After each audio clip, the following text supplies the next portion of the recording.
আমাদের বাঙালিদের কাছে এই কীর্তন গান একটা মহামূল্যবান সম্পত্তি। যে বাঙালিরা এখনো পর্যন্ত নিজেদের সম্পত্তিটাকে চিনতে পারেনি, আমার মনে হয় তাদের আরো 10 বার জন্ম নিয়ে বাংলায় আসা উচিত। নইলে বাংলার কি রত্নধন রয়েছে, বাংলাকে তারা এখনো পর্যন্ত এক্সপ্লোর করতে পারেনি। রবীন্দ্রনাথ ঠাকুর থেকে শুরু করে, মহাপ্রভু থেকে শুরু করে, বিবেকানন্দ থেকে শুরু করে, রামকৃষ্ণ ঠাকুর থেকে শুরু করে সবাই এত বড় বড় মহামানব আমাদের বাংলার মাটিতে এসেছেন। প্রত্যেককেই যে তারা প্রেমের বাণী, প্রেমের ধর্ম, প্রত্যেকটি মানুষের মধ্যে সমান শ্রদ্ধা, এই যে তারা দর্শন আমাদের দেখিয়ে দিয়ে গেছেন, আমরা এখনকার দিনে সেটাকে আমরা সঠিক পথ আমরা ধরতে পারছি না। কীর্তনটাকেও আমরা এখন বিশেষ করে বেশিরভাগ জায়গায় শো অফ করার একটা মূল কাজ হয়ে যাচ্ছে, যে আমরা বলি বিরাট কীর্তন করছি, কিন্তু সেটা নয়।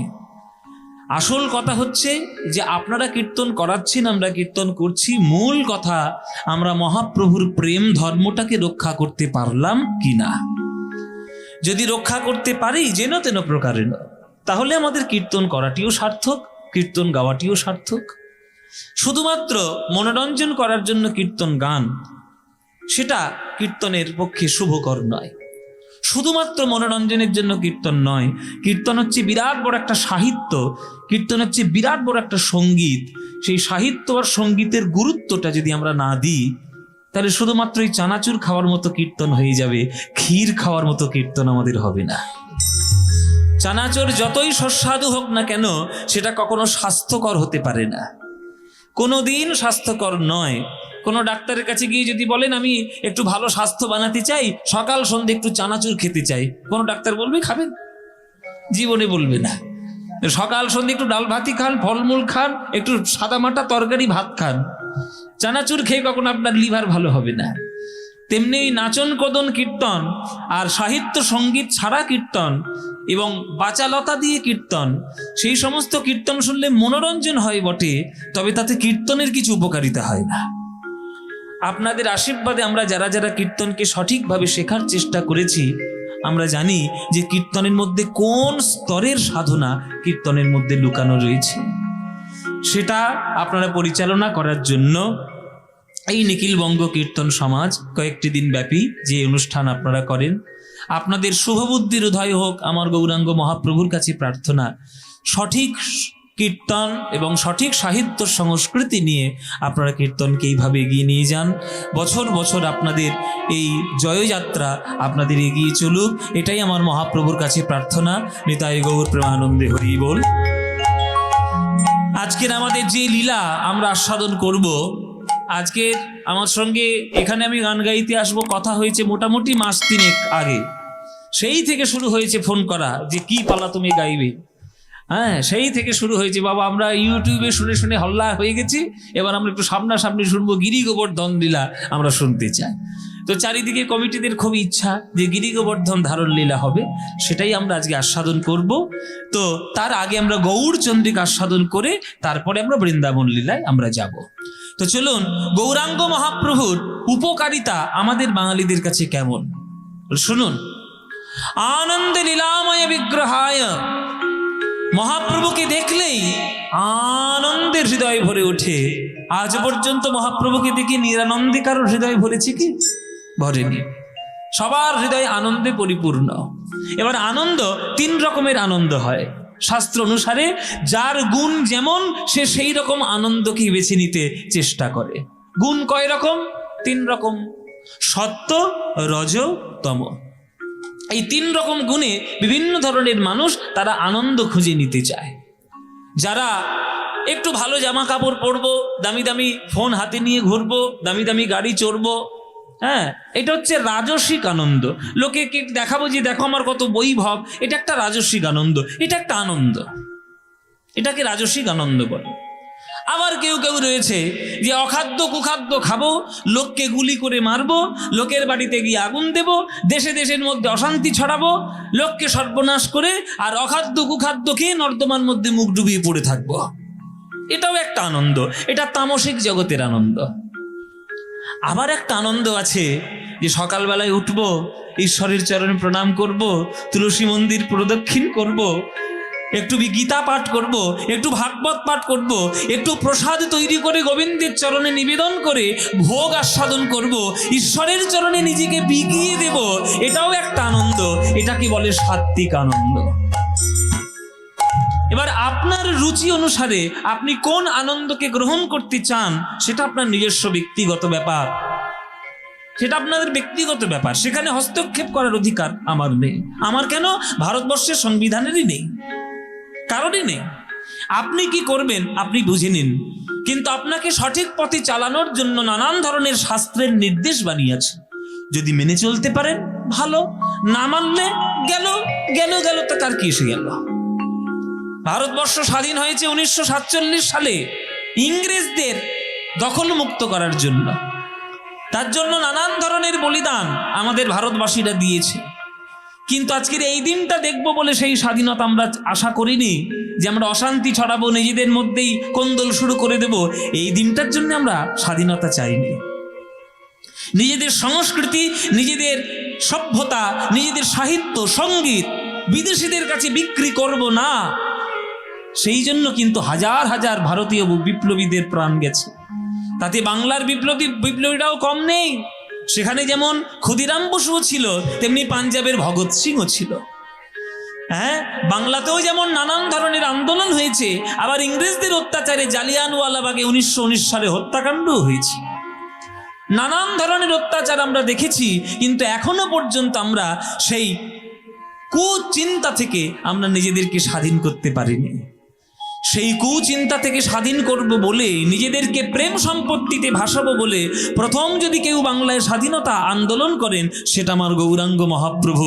সেই গৌরাঙ্গ মহাপ্রভুকেই যদি আমরা কীর্তনে শ্রদ্ধা জানাতে না পারি, তাহলে আমরা অকৃতজ্ঞ হয়ে যাব। তাই মায়েরা, বাবারা, আজকের যারা যারা কীর্তন শুনতে এসেছেন, যেখানেই ত্যাগ আর যেখানেই প্রেম, এই দুটো মূর্তিকে একত্রিত করে দেবেন, বাঙালিদের মনের কাছে দেখবেন সেখানে একটাই মূর্তি ধারণ করে দাঁড়িয়ে যাবে, সেটা আমার গৌরাঙ্গ মহাপ্রভু। গৌরাঙ্গ মহাপ্রভু। ত্যাগ আর প্রেম দুটোকে এক করুন, দেখবেন গৌরাঙ্গ মহাপ্রভুর ছবি ভেসে উঠবে। আপনারা কি বুঝতে পারছেন? বুঝতে পেরেছেন মায়েরা কথাগুলো? আপনারা হয়তো অনেকে বুঝতে পারেননি, কিন্তু আপনাদের একটা জেলার লোক ছিল, তার নাম কাজী নজরুল ইসলাম। সে কিন্তু বুঝে গেছে, সে কিন্তু বুঝেছিল। সেই জন্য তার ইসলাম ধর্মে জন্ম না তিনি ইসলাম ধর্ম অবলম্বন করেছেন তার কিচ্ছু যায় আসে না। মনে তার ভাব উদয় হয়েছে, ত্যাগ প্রেমের রূপকে দেখার চেষ্টা করেছেন, তাই তিনি গৌরাঙ্গের বন্দনাও তিনি করেছেন। আপনারা সেই পশ্চিম বর্ধমানের মানুষ, আপনারা যদি এই মাটিতে জন্ম নিয়ে যদি কাজী নজরুল ইসলামের প্রেম সঙ্গীতকে না চিনতে পারলেন, তাহলে আর হলোটা কি? জন্ম নিয়ে বৃথা হয়ে গেল। বাংলাকে চেনার চেষ্টা করুন, তাহলে দেখবেন অনেক শান্তি পাবেন। নজরুল ইসলাম বলছে যে, হে গৌরাঙ্গ মহাপ্রভু, তুমি আমাদের ছেড়ে অনেকদিন আগে চলে গেছো। লোকে বলে নানান ধরনের কথা, কিন্তু আমি জানি তুমি আমায় ছেড়ে কখনো যাওনি। প্রকৃত যে ভালোবাসে সে কখনো ছেড়ে যেতে পারে না, সে দূর থেকে হলেও তার কল্যাণ চিন্তা করে। তাই গৌরাঙ্গ মহাপ্রভু হয়তো সশরীরে আমাদের মধ্যে নেই, কিন্তু কীর্তনের প্রেম স্বরূপ রূপে তিনি চিরকাল আমাদের মধ্যে আছেন, ছিলেন এবং চিরকাল তিনি থাকবেন। ওই জন্যে নজরুল ইসলাম মহাপ্রভুকে নিয়ে একটা গান লিখেছিলেন। এসব গানগুলো কেউ জানেই না, সে কেউ গায়ও না। দারুণ একটি গান, আপনারা যদি বলেন তাহলে দু লাইন আপনাদেরকে একটু শোনাতে পারি। শোনাবো? মানে নজরুল ইসলামের গান, কিন্তু মহাপ্রভুর গান। কথাটাও লিখেছে নজরুল ইসলাম, সুরটাও দিয়েছে নজরুল ইসলাম। অপূর্ব গান, আপনারা মন দিয়ে শুনুন, দেখবেন কত তত্ত্ব, কত ভাব বুঝতে পারবেন। মোরা কাঁদব না, শুধু কথাগুলো আগে শুনে নিন, তারপরে সুরটা আনন্দ নেবেন। মোরা কাঁদবো না, ওগো ও শচী দুলাল, তোমায় ডেকে ডেকে তুমি গেছো চলে, তোমার প্রেম গিয়েছো রেখে। যে আমাদের জন্য এত বিরাট বড় সম্পত্তি রেখে গেছে, তার জন্য আবার কাঁদবো কেন? কেউ চলে গেলে তো কাঁদবো, কিন্তু তিনি চলে তো যাননি, তিনি তো রয়েছেন আমাদের হৃদয়ে। তোমার অনুভব শক্তি নেই, তাই তুমি অনুভব করতে পারছো না সে আছে কি নেই। আমার অনুভব শক্তি রয়েছে, তাই আমি বুকের মধ্যে দেখছি আমার নিতাই গৌরাঙ্গ নিতাই আমার মনের মধ্যে রয়েছে। আমার বুকের মাঝে আমার গৌর হরি আছে। তোমরা চিনতে পারোনি, আমি চিনতে পেরেছি। কি অপূর্ব কথা। মোরা কাঁদব না ওগো সচি দুলাল, তোমায় ডেকে ডেকে মোরা কাঁদব না ওগো সচি দুলাল,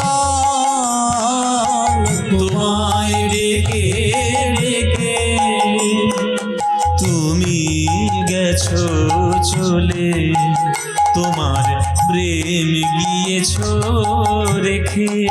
প্রিয় তুমি গেছো চলে, তোমার প্রেম গিয়েছো রেখে, তাই কাঁদব না ওগো সচি দুলাল, তোমায় ডেকে ডেকে তুমি গেছো চলে, তোমার প্রেম গিয়েছো রেখে।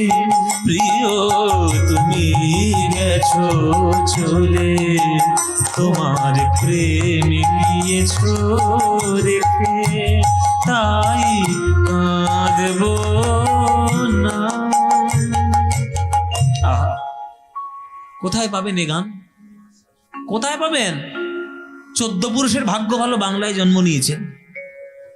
আপনার 14 পুরুষের ভাগ্য ভালো, চিনতে তো পারেননি, জন্ম নিয়েছেন 14 পুরুষের ভাগ্য ভালো।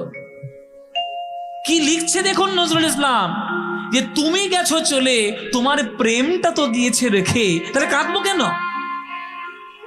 শোনো গৌর হরি, বাংলার আমি যেখানে সেখানে ঘুরেছি, নানান জায়গার ভক্ত দর্শন করেছি, কিন্তু যেখানে ত্যাগ আর প্রেমের রূপ দেখেছি, আমার 2 নয়ন জুড়ে শুধু তোমার রূপ ভেসে এসেছে, আর কারোর রূপ আমি পাই। তাই পরের লাইনে লিখছিল অন্তরায়, ত্যাগ যেখানে প্রেম যেখানে তোমার মধু,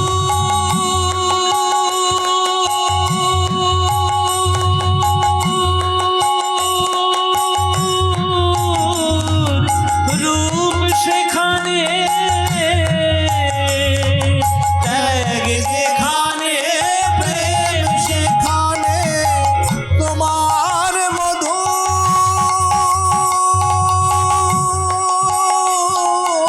রূপ সেখানে, ওগো ত্যাগ যেখানে প্রেম যেখানে তোমার মধু, রূপ সেখানে, ওগো জগন্নাথের দেউল তোমায় রাখবে কোথায় ঢেকে।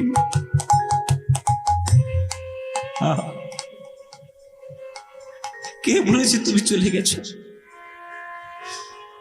তুমি জগন্নাথে বিলীন হয়েছো না তোমাকে বিলীন করে দেওয়া হয়েছে, না সমুদ্রে কি হয়েছে না হয়েছে, এত তর্কে আমি যাচ্ছি না। অত বিচার করার হৃদয় আমার নেই, অত পড়াশোনা আমার নেই। আমি শুধু একটা জিনিস দেখতে পাচ্ছি, যে তোমার প্রেমের এত বড় বন্যা ধারা, কি করে ক্ষমতা রয়েছে এই পুরীর মন্দিরের দেওয়ালের যে তোমাকে পুঁতে রাখার? এত বড় সম্পত্তি কার ক্ষমতা রয়েছে দেওয়ালের মধ্যে আবদ্ধ করে রাখার? আমি তো মানব না। কি সুন্দর লাইন, ত্যাগ যেখানে প্রেম যেখানে তোমার মধুর রূপ সেখানে, জগন্নাথের দেউল তোমায় রাখবে কোথায় ঢেকে, তাই কাঁদবো না। জগন্নাথের দেউল তোমায় রাখবে কোথায় ঢেকে, ও জগন্নাথের দেউল তোমায় রাখবে কোথায় ঢেকে, তাই কাঁদবো না ওগো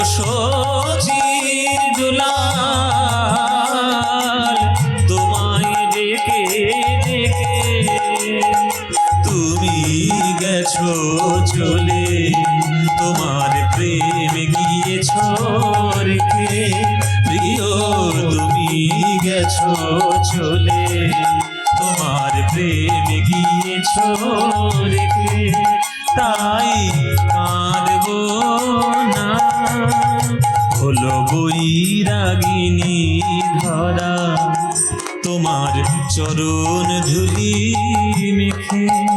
আস্তে আস্তে আস্তে মায়েরা, তোমরা এতদিন ধরে কীর্তন শুনছো এই দুর্গাপুর মার্কনির এই আসরে। আমি এখানে অনেকবারই গান করে গেছি। এই যে তোমরা এতদিন ধরে কীর্তন শুনলে, তত্ত্বভত্ত তো অনেক মাথার মধ্যে ঢুকিয়েছে অনেকে, আবার নানান ধরনের তত্ত্ব কথা আবার বোঝা আসছে নানান রকম। এই যে তোমরা শুনছো গান, তোমরা বুদ্ধি করে বলো দেখি যে মহাপ্রভুর একটা শিষ্য আর মহাপ্রভুর একটা শিষ্যার নাম বলো, মানে ছাত্র আর ছাত্রী নাম বলো দেখি কি বলতে পারে। এতদিন তো কীর্তন শুনলে, এই যে ঘুর ঘুর করে কোথায় যাচ্ছ টোটো ধরতে? হ্যাঁ, সব বসে রয়েছে মন দিয়ে, তুমি টোটো ধরতে যাচ্ছ? শিষ্য আর শিষ্যার নাম কি বলো? হ্যাঁ বাবা শুনুন, ভাব দর্শনের দিক দিয়ে নজরুল ইসলাম বুঝতে পারলেন যে মহাপ্রভুর একটা শিষ্যও আছে, মহাপ্রভুর একটা শিষ্যাও আছে। বলে কই বাবা, আমরা তো কখনো দেখিনি, চৈতন্য ভাগবত চৈতন্য চরিতামৃত পড়ে এরকম খোঁজ তো পাইনি। তাহলে শোনো, তোমরা ভাবদের সময় বুঝতে পারছো না, ভাবের দৃষ্টি খোলো বুঝতে পারবে। কিরকম? শোনো, হলো বৈরাগিনী ধরা, তোমার চরণ ধুলি মেখে। এই যেখানে আজকে বসে কীর্তন শুনছো, এখানে ধুলো আছে নাকি? ধুলো আছে তো? ধুলো আছে মায়েরা।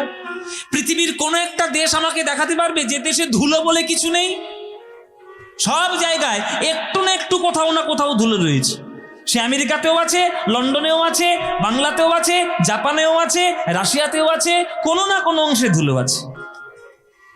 ভাগবতের একটা শ্লোক, নৈষাং মতিস্তবদ্রুক্রমাং হিংস্পৃশ্যতন্নিয়পগমজদর্থ মহিয়সাং পাদরজ হোভিষেকং নিষ্কিঞ্চনানং নঃ প্রণীত যাবত।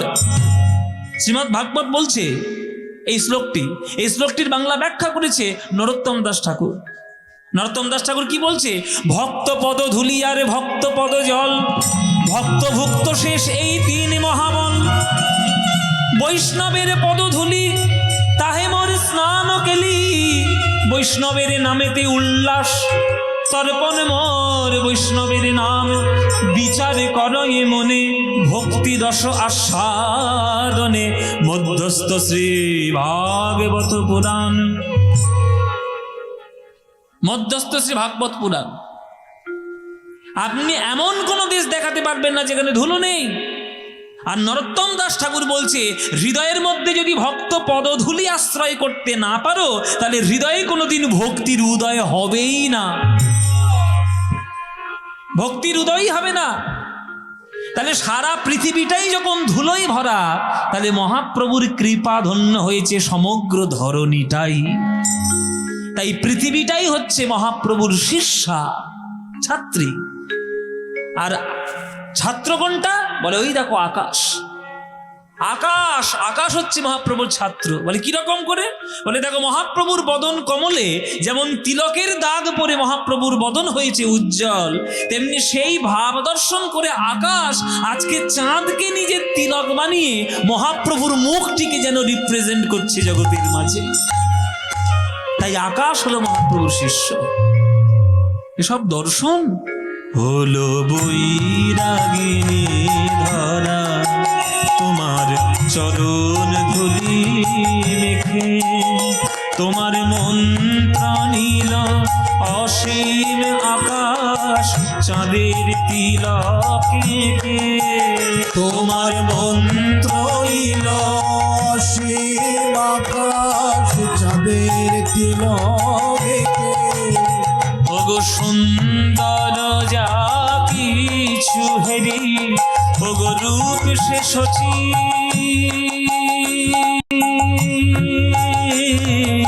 নন্দনেরি সুন্দর যা কিছু হেরি, ওগো রূপ সে শচী, নন্দনেরি তোমার তোমার ডাক শুনি যে আজ হৃদয় পুরীর সাগর থেকে, তোমার ডাক শুনি যে আজ হৃদয় পুরীর সাগর থেকে, তাই কাঁদব না ওগো সচি দুলাল, তোমায় ডেকে ডেকে তুমি গেছো চলে, তোমার প্রেম গিয়েছো রেখে। নিদায় গৌর হরি বল, হরি বল। তুমি গেছো চলে, তোমার প্রেম গিয়েছো রেখে, তাই কাঁদব না, তাই কাঁদব না, তাই কাঁদব না।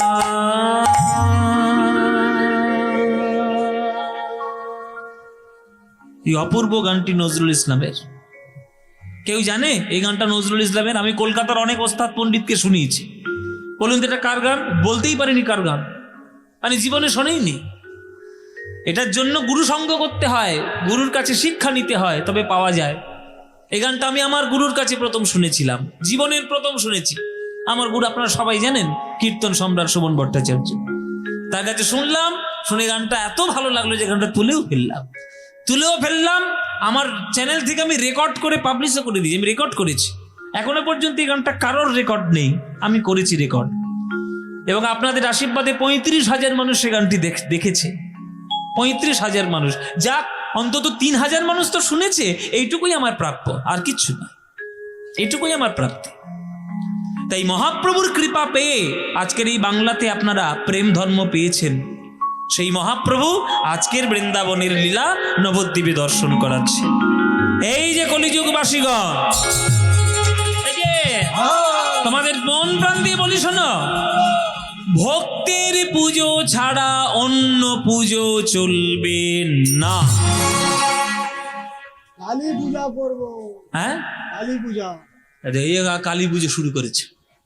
আরে বাবা, কালী পুজো করো না, কালী পুজো করো, শিব পুজো করো, কার্তিক করো, লক্ষ্মী করো, গণেশ করো, কোনো দেখার দরকার নেই। মূল কথা ভক্তি আছে কিনা। ভক্তি যদি না থাকে, হ্যাঁ, ওর ভক্তি নেই। কালী পুজো বল ভক্তি নেই, নানান ধরনের কথা। ভক্তি হলো আসল। বলে কেন? বলে শ্রীমদ্ ভাগবতে বলায় রয়েছে, শ্রবণং কীর্তনং বিষ্ণু শরণং পাদ সেবনম অর্চনং বন্দনং স্বখং দাস্বং আত্মনিবেদনম। এই যে প্রথম ভক্তিটা করছো তোমরা, আজকের মার্কনিতে যারা গান শুনতে এসছে, প্রথম ভক্তি তারা করছে শ্রবণ। 9টা ভক্তির মধ্যে প্রথম ভক্তি শ্রবণ, আর দ্বিতীয় ভক্তি করছি আমি কীর্তন। কীর্তনটা দ্বিতীয় ভক্তি। হ্যাঁ, ভক্তগণের কাছে আমাদের কর্তৃপক্ষের ভক্তবৃন্দ তারা যাচ্ছে এই হরিনাম সংকীর্তনের এই বিরাট বড় যজ্ঞে। আপনাদের কাছ থেকে যতটুকু সামর্থ্য আপনাদের কাছ থেকে তারা ভিক্ষা গ্রহণ করবে।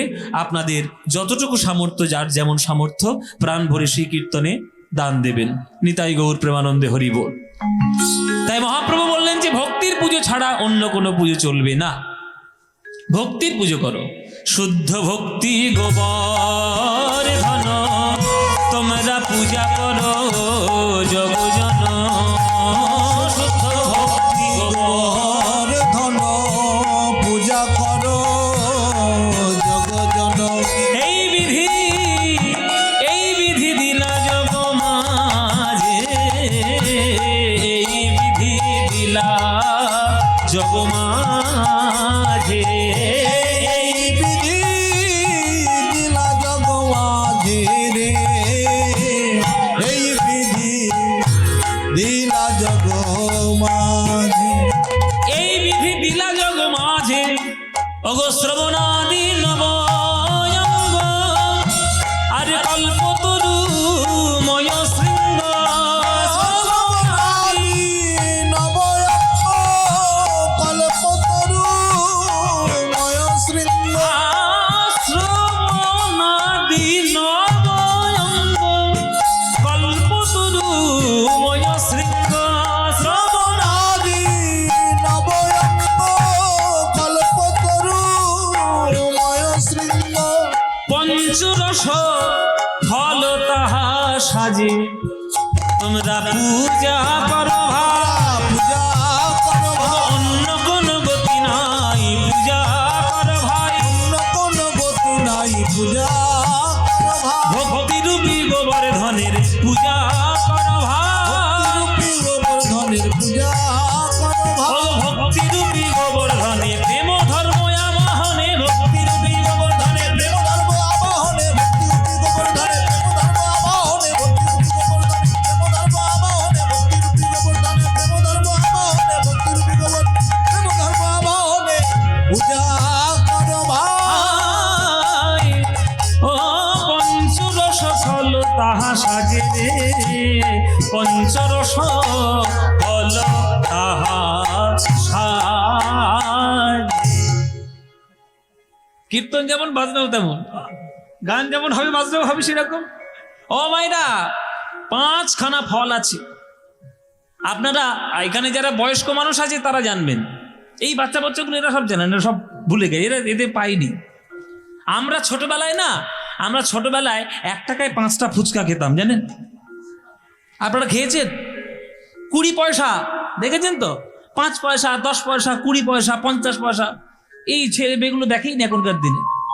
5 পয়সা 10 পয়সা দেখেছি না? আমরা 20 পয়সা একটা করে ফুচকা খেয়েছি, এখন তো 10 টাকায় 3টে ফুচকা।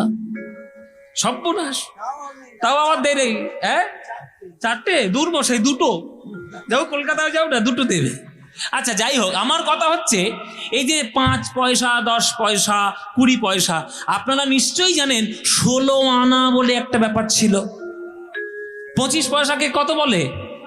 4 আনা। 50 পয়সাকে 8 আনা। 75 পয়সাকে 12 আনা। আর 1 টাকা যদি হয় তাহলে 16 আনা। মহাপ্রভু বললেন যে মন দিয়ে ভক্তির যাজন যদি করতে পারো, ওই একবার হরিনামে তোমাদের 16 আনা লাভ হয়ে যাবে। ওরে বাবা, একবার হরিনামে 16 আনা লাভ, তাহলে কীর্তন করার তো লাভ রয়েছে। হ্যাঁ, পয়সার লোক, পয়সার লোক তার লাভ রয়েছে। তাহলে কি করব বলে আছে, তাহলে কি কি লাভ হবে নিমাই বলে দাও। আমরা তো কলিযুগের মানুষ, ওই পয়সা কড়ির ব্যাপারটা ঠিক না জমলে আমরা ঠিক সেখানে গা গলাই না। তা বলো আমাদের 16 আনা লাভটা কি? তখন মহাপ্রভু বিচার করে বলছেন, শোনো, ভালো করে শোনো। ও মায়েরা, তোমরাও আজকের খাতা পেন ধরে হিসেবটা করে নাও, যাতে বুঝতে পারো যে কি কি লাভ তোমাদের 16 আনা হবে। বলে 9 ধরনের ভক্তি লাভ, গুনে নাও। শ্রবণং, কীর্তনং, বিষ্ণু শরণং, পাদসেবনম, অর্চনং, বন্দনং, স্বক্ষং, দাস্বং, আত্মনিবেদনম, এই 9 ধরনের ভক্তি পাবে। তাহলে 9টা হয়ে গেল। এবার কল্পতরুময় শৃঙ্গ, 2 ধরনের কল্পতরু পাবেন। কি কি? জয় জয় শ্রী গুরু প্রেম কল্পতরু, তাহলে গুরুদেব প্রেম কল্পতরু একটা, তাহলে 9 একে 10। এবার বাঞ্ছা কল্পতরু ভ্যস্য করে বাসন্ধভ্য এই বছর, তাহলে বৈষ্ণব হচ্ছেন বাঞ্ছা কল্পতরু, তাহলে 10 একে 11, 2জন কল্পতরু পেয়ে গেলাম। আর 5টা মিষ্টি মিষ্টি ফল পেয়ে যাব। 5টা ফল, হ্যাঁ, ওই কলা, আপেল, শশা, কমলা, লেবু আর পেয়ারা। হ্যাঁ, এই 5টা ফলের কথা বলা হয়েছে না, ভক্তিতে বলা হয়েছে আমাদের যেটা প্রধান 5টা রস, সেইটা কি কি? শান্ত, দাস্য, সখ্য, বাৎসল্য আর মধু। তাহলে 11 5 কত হলো? 11 5 কত? 16। শীতে সবাই মুখের জমে গেছে, সব কুলু বেটে বসেছে চেয়ারে।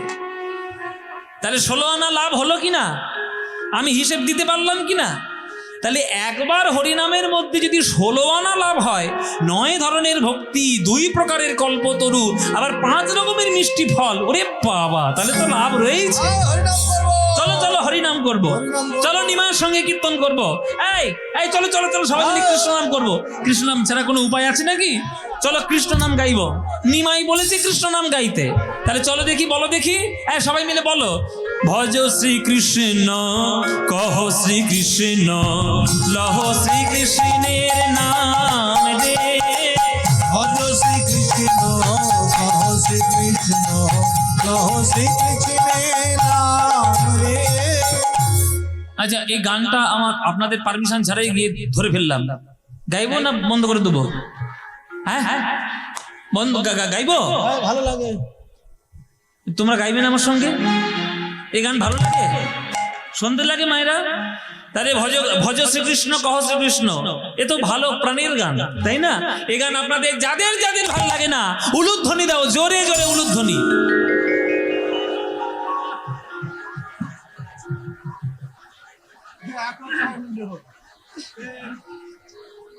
এই যে এখনো টোটো বাইরে দাঁড়িয়ে আছে, ঘরে যাও। আরে সিরিয়াল থেকে এসেছে, সিরিয়াল। কি বললাম আর কি করলো দেখো, সাতকাণ্ড রামায়ণ পড়ে সীতারামের মাসি। কি বলেছি আমি? আমি বলেছি যাদের ভাল লাগে না তারা উলুধ্বনি দিচ্ছে। এই, এই, এই, এই, এই, এই, এই, বলে বাবা জিভ ফসকে বেরিয়ে গেছে, কি আর করবো? আচ্ছা, ভাবের গতি যখন দিয়ে ফেলেছে এবার শুধরে নাও। এইবার যারা যারা ভালোবাসো এইবার উলুধ্বনিটা তারাই দাও দেখি। না, হ্যাঁ ভালোবাসি না, ভুল করে দিয়ে ফেলেছি, কি করবে? আচ্ছা, ভালো যখন বাসে তাহলে করতালি দিয়ে গানটা গাইতে পারবে তো? ব্যাস এমন জোরে গাইবে যাতে হাই রোড বন্ধ হয়ে যায়। হোক তাই হোক। হ্যাঁ, যেন বাবা মার্গনিতে কীর্তন হচ্ছে বটে একটা। চলো সবাই মিলে গাই। ভজ শ্রীকৃষ্ণ কহ শ্রীকৃষ্ণ লহ শ্রীকৃষ্ণের নাম রে। বলো না, হ্যাঁ জোরে জোরে। ভজ শ্রীকৃষ্ণ কহ শ্রীকৃষ্ণ লহ শ্রীকৃষ্ণের নাম রে। বলো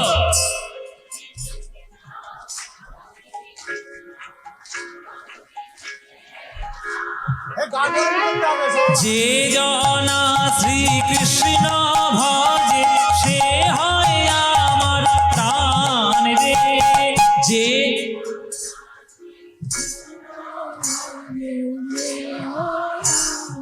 বাহ, এই তো কি সুন্দর। যে জনা শ্রীকৃষ্ণ ভজে সে হয় আমার প্রাণ রে। বলো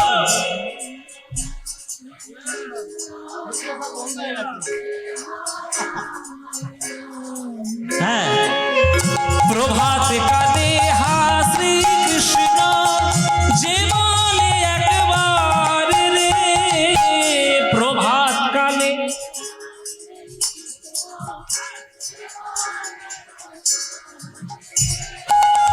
সেই জন আমার হয়, আমি হই তার রে। বলো সে জন।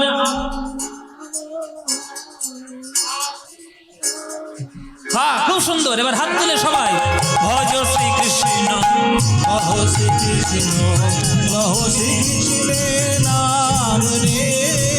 ভজ শ্রী কৃষ্ণ কহ শ্রী কৃষ্ণ কহ শ্রী কৃষ্ণের নাম রে।